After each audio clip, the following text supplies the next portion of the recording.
Who is down on the farm today? It's Nigel Farage.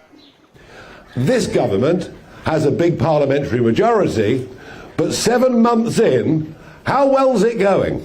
Trust Nigel to use a protest to his advantage. Of course, don't remind the farmers that leaving the EU meant that they lost 2.4 billion of agricultural subsidies, replaced by the sustainable farming incentive, which paid a fraction of that.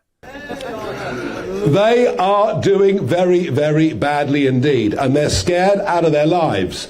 They've got 100 Labour MPs that are representing rural or semi-rural constituencies.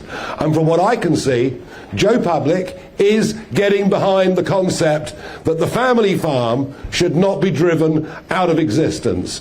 But is it really the small farms Nigel's concerned about? Or is it the 1% of landowners who own 50% of England? Right, you've got the head of the Country Land and Business Association who was marching alongside Jeremy Clarkson yesterday, Lady Victoria Vivian. She owns a 1,000-acre estate in Cornwall. Then you get the really big guys. You've got the Dukes. The Duke of Westminster, for example, his family, the Grosvenors, and the Grosvenor family continue to own hundreds of thousands of acres in this country to this very day. And you've got 20 dukes who own 1 million acres of Britain. In fact, inheritance tax, when you think about it, it's on money that we paid tax on already. The whole thing's monstrous.